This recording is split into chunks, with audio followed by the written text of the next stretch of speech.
Assalamualaikum warahmatullahi wabarakatuh. Selamat sore Tribuners. Kembali bersama saya Yunike Carolina dalam program Bincang Tribun. Kali ini kita akan membahas peristiwa yang akhir-akhir ini menyita perhatian publik. Penangkapan 40 petani di Kecamatan Malindeman, Kabupaten Mukomuko. 40 petani ini ditetapkan sebagai tersangka kasus pencurian sawit di lahan ex-HGU milik Bumi Bina Sejahtera yang saat ini diklaim sudah dalam kewenangan PT DDP di Malindeman. Saat ini sudah hadir bersama kita secara virtual salah satu kuasa hukum 40 petani ini, Mbak Pramasti Ayu Kusdinar, yang sapaan akrabnya Mbak Dinar. Selamat sore Mbak Dinar. Sore Mbak Yunike, sore teman-teman semua. Iya, apa kabar Mbak? Kalau fisik baik, ya harus menyiapkan banyak hal. Tribuner, Mbak Dinar ini salah satu kuasa hukum petani yang tergabung dalam Akar Law Office. Tapi sebelum kita berbincang-bincang lebih jauh bersama Mbak Dinar, kita saksikan dulu tayangan berikut ini Tribuners. 40 petani di Mukomuko yang sebelumnya ditangkap akhirnya ditetapkan sebagai tersangka. Kabid Humas Polda Bengkulu, Kombes Pol Sudarno mengatakan penetapan tersangka kepada para petani ini dilakukan pada Jumat 13 Mei 2022. Dari 40 petani ini, ada dua kategori penetapan tersangka, yaitu pencurian dan penghasutan. Ada 3 orang petani yang ditetapkan sebagai tersangka penghasutan, yakni BI 52 tahun, LN 28 tahun, dan ZI 51 tahun. Ketiga tersangka ini dijerat dengan pasal 363 KUHP ayat 1 ke 4. Kemudian ada 37 petani lainnya yang ditetapkan sebagai tersangka. Kronologi peristiwa pencurian ini, lanjut Sudarno, dimulai ketika tersangka LN yang mengajak para petani untuk melakukan pemanenan atau pencurian TBS kelapa sawit milik PT Dania Dharma Pratama, areal divisi 7 lahan ex HGU di Kecamatan Malindeman, Kabupaten Mukomuko, Bengkulu pada Kamis 12 Mei 2022 pukul 8.00 waktu Indonesia Barat. Kemudian setelah semua tersangka berkumpul, mereka menggunakan 13 kendaraan roda 4 jenis pick-up mendatangi lokasi dan melakukan pencurian. Hasil para pelaku kemudian didapati oleh Sapam dan personil Polri yang tergabung dalam pengamanan. Polisi kemudian mengamankan 40 orang tersebut dan membawanya ke Mapolres Mukomuko untuk pemeriksaan hingga ditetapkan sebagai tersangka. Baik, itu tadi Tribuner sejumlah informasi yang sudah kita sajikan melalui website tribunbengkulu.com terkait penangkapan 40 petani di Kecamatan Malindeman, Kabupaten Mukomuko. Sekarang kita akan mendengarkan secara langsung dari Mbak Dinar seperti apa sebenarnya kronologi penangkapan 40 petani ini dan apa yang sebenarnya yang melatar belakangi 40 petani ini nekat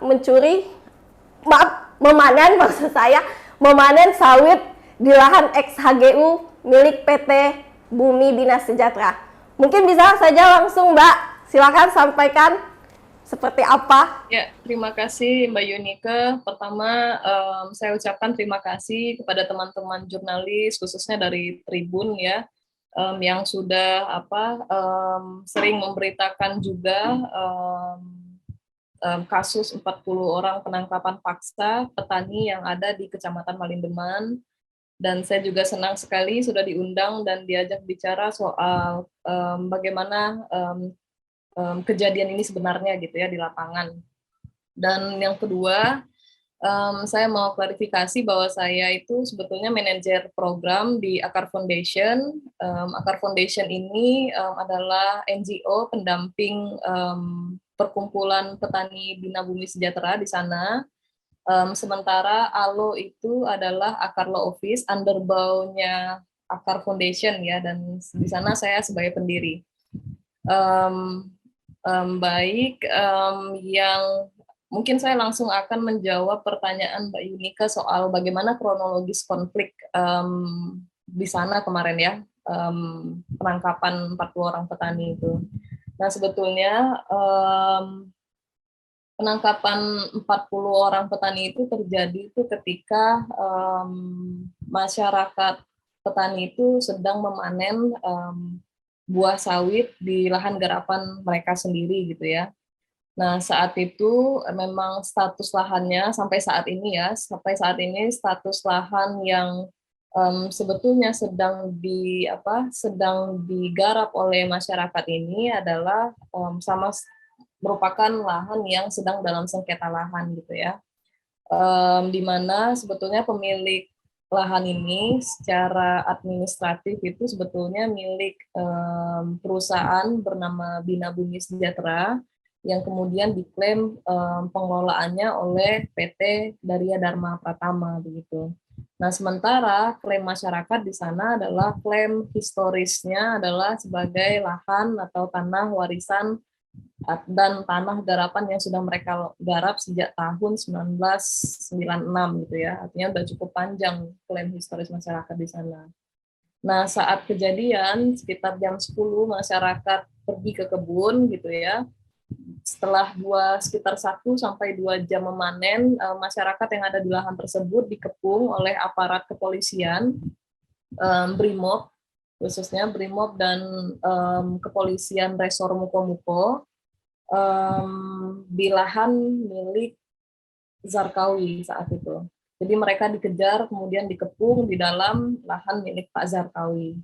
Nah, setelah dikepung, mereka dipaksa untuk membuka setengah bajunya gitu ya, membuka telanjang setengah badan, kemudian tangannya diikat oleh tali plastik gitu ya, kemudian barang-barang milik mereka disita oleh aparat kepolisian gitu ya. Dan saat kejadian ada masyarakat yang di luar anggota serikat itu kena imbas gitu ya, mereka sempat dipukul, ada 2 orang kalau nggak salah, beritanya teman-teman bisa cek nanti. 2 orang ini masyarakat yang bukan anggota serikat petani dan mereka dipukul oleh aparat kepolisian dan aparat petugas perusahaan sama BRIMOB kalau nggak salah. Nah, setelah ditahan di lokasi, pada pukul 4 sore mereka dibawa ke kantor kepolisian Resor Mukomuko untuk diperiksa gitu ya. Nah, pemeriksaan ini dalam proses penyidikan sayangnya 40 orang petani yang ditangkap secara paksa oleh BRIMOB tidak didampingi oleh penasehat hukum sehingga proses pemeriksaan sangat rentan intimidasi gitu ya dari aparat kepolisian gitu dan tidak melalui briefing dan didampingi oleh penasehat hukum. Kemudian sebelum penetapan tersangka, jadi ada tim kuasa hukum dari Akar Law Office yang mencoba masuk ke dalam dan mendampingi masyarakat yang ditahan, namun dihalang-halangi oleh pihak kepolisian dengan berbagai macam alasan dan akhirnya baru dapat ditemui pada pukul 2.26 dini hari pada pukul 13 Mei 2022 gitu ya. Nah, setelah itu 1 kali 24 jam kemudian masyarakat 40 orang petani perkumpulan petani pejuang bumi sejahtera tersebut ditetapkan sebagai tersangka seluruh ya atas dugaan pencurian untuk semuanya, kemudian khususnya ada 3 orang itu ditetapkan pasal berlapis begitu kejadiannya. Dan saat ini pada tanggal 13 hingga 14 Mei dini hari proses BAP berjalan dan didampingi oleh 1 orang kuasa hukum dari Akar Law Office gitu ya. Nah, setelah itu belum ada update lain selain tim ALO sendiri yang akan menyusun strategi mitigasi untuk membebaskan 40 orang petani tersebut. Mungkin itu, Mbak Yunita. Mbak, saat ini Mbak, apakah sudah ada pendampingan dari advokat terhadap 40 petani ini Mbak? Kalau beberapa hari ini kan di dalam pemerintahan belum bisa ya didampingi kalau nggak salah ya Mbak. Nah, untuk informasi terakhir itu seperti apa Mbak kondisi di sana Mbak? Nah, kalau 40 orang ini sebetulnya pasca dia ditetapkan sebagai tersangka, sudah bisa didampingi oleh kuasa hukumnya. Kemudian saat ini proses pendampingan, tim kuasa hukum sedang mempersiapkan pra-peradilan dan surat penangguhan penahanan untuk 40 orang yang ditahan itu. Kalau dari akarnya sendiri kalau saya nggak salah udah mengeluarkan pernyataan sikap ya Mbak, mendesak untuk menghentikan kasus penyelidikan terhadap 40 petani ini Mbak. Betul, kami mendorong sebetulnya kepolisian Resor Mukomuko untuk mengeluarkan SP3, surat pemberhentian penyelidikan untuk 40 orang petani tersebut, Mbak. Kalau sekarang dari advokatnya ada berapa orang Mbak yang dampingi Mbak untuk 40 petani ini Mbak? Yang sudah langsung terjun ke Malindemannya. Nah, kalau sampai saat ini sudah terkumpul 158 lawyers seluruh Indonesia ya dari berbagai wilayah yang bersolidaritas untuk dan berkomitmen ya untuk membebaskan 40 orang petani di Malindeman gitu. Untuk upaya pra peradilan sendiri Mbak, langkah-langkah yang sekarang sudah disiapkan advokat apa aja nih Mbak? Langkah-langkah apa Mbak? Maaf. Langkah-langkah untuk mengajukan pra peradilan terhadap penetapan tersangka 40 petani ini. Hanya menyiapkan dokumen pra peradilan Mbak. Kalau rencananya kapan Mbak? Dalam waktu dekat. Dalam waktu dekat ya Mbak? Harus secepatnya kan karena harus di bawah 7 hari lah. Harus di bawah 20 hari, sorry. Mbak, terkait penangguhan, rencana penangguhan itu sudah ada yang ditangguhkan belum sih Mbak? Untuk 40 petani itu, penangguhan penahannya sudah ada belum? Ada.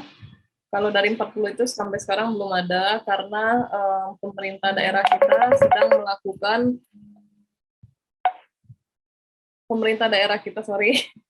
belum ada proses penangguhan, tapi akan dilakukan karena kita masih membuka peluang untuk pemerintah daerah melakukan upaya-upaya mediasi dengan aparat kepolisian agar bisa membebaskan 40 orang ini gitu, Mbak. Ini kan Mbak, sebenarnya konflik agraria ini sudah lama berlangsung ya Mbak, dan mungkin ini puncaknya lagi ya, yang penangkapan 40 petani ini. Konflik lahan di Malindeman. Oh, dirimu tanya sejarah konflik ini maksudnya?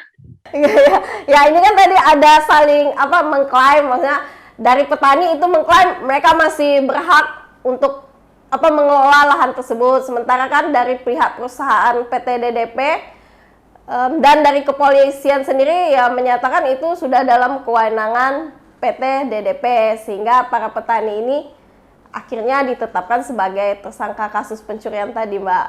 Mungkin Mbak mengetahui sedikit tentang ini Mbak. Ya, sebetulnya memang ini konflik agraria yang sudah cukup lama. Ini adalah konflik yang laten ya, karena dia terselubung dengan konflik-konflik besar lainnya gitu ya. Nah, sebetulnya konflik ini tuh bermula di tahun 2007 gitu ya, saat lahan konsesi, lahan milik masyarakat yang berada di atas lahan konsesinya HGU PT BBS itu diklaim milik DDP. Dan perusahaan DDP ini kemudian melakukan ganti rugi secara paksa dan menyerobot lahan yang sudah digarap oleh masyarakat dengan menanamkan tanaman sawit. Padahal HGU milik PT BBS ini izin komoditinya adalah kakao dan kelapa. Nah, ketika dia bangkrut kan pengelolaannya katanya dilarikan oleh PT DDP. Nah, kemudian DDP menanam tanaman sawit di lahan lahan HGU PT BBS. Jadi komoditinya salah. Nah, saat itulah mulai muncul konflik yang cukup masif ya, yang berbenturan antara masyarakat dengan aparat kepolisian, masyarakat dengan aparat pengamanan perusahaan, masyarakat dengan perusahaan, masyarakat dengan pemerintah setempat gitu ya. Jadi sejak 2007 itu sebetulnya sudah terjadi konfliknya gitu ya. Kemudian naik lagi di tahun 2011, kemudian eskalasi lagi di tahun 2016, pokoknya dan sampai sekarang. Jadi memang ini adalah sebetulnya konflik agraria dan sengketa lahan ini kan sebetulnya adalah perdata ya. Nah, kalau misalnya sengketa perdata ini dia tidak bisa kalau misalnya ada lahan yang sedang disengketakan, maka tidak ada boleh upaya pidana di atasnya. Gitu. Artinya,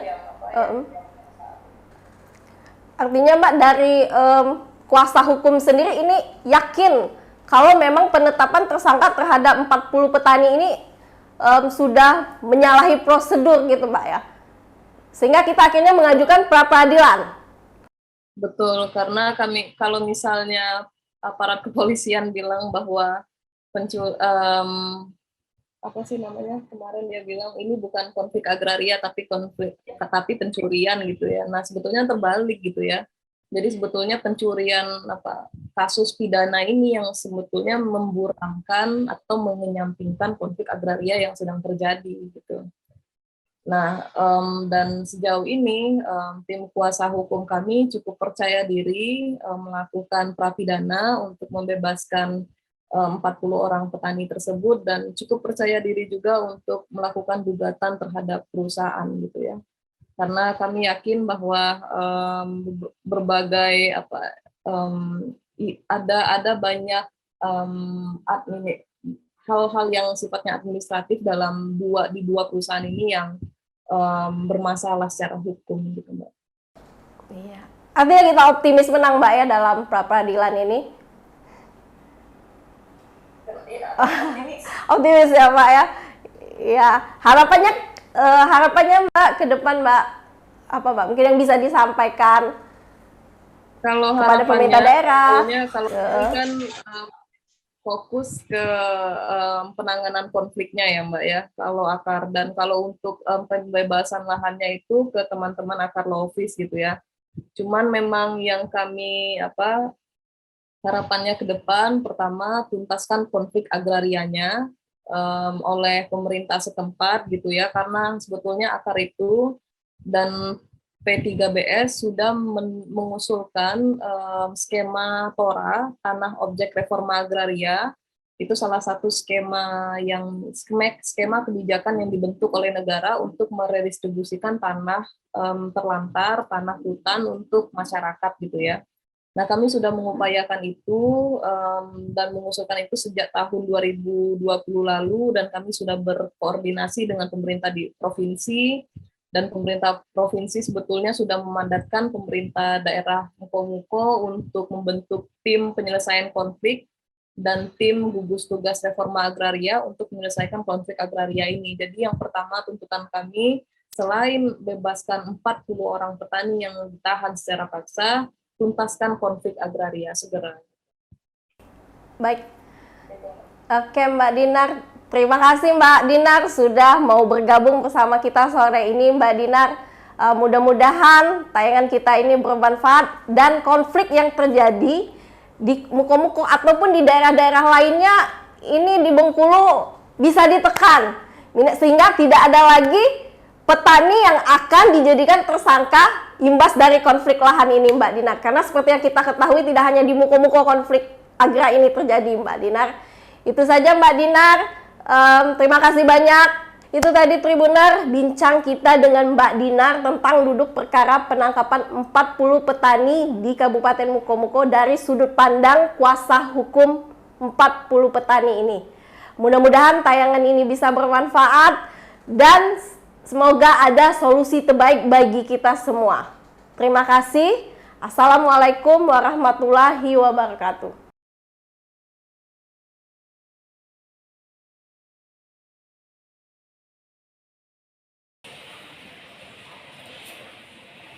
Izin Pak mulai. Assalamualaikum warahmatullahi wabarakatuh. Bapak-bapak yang ada di sini, kami ingin konfirmasikan apakah ada bapak-bapak yang fotonya ada di sini? Ada.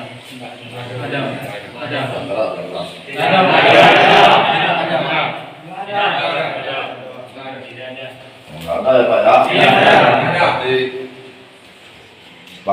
foto yang ada di sini enggak ada dari bapak-bapak yang ada di sini. Demikian, terima kasih loh.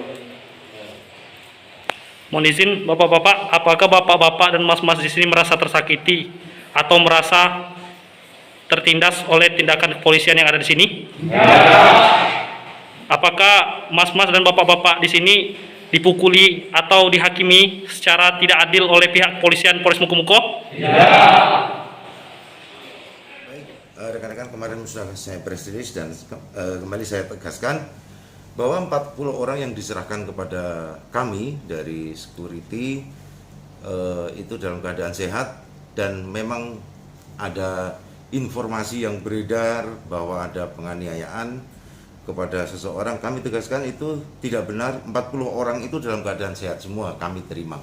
Kemudian ada foto yang beredar, itu kami sudah perlihatkan kepada 40 orang yang diamankan dan diserahkan ke Polres Mukomuko.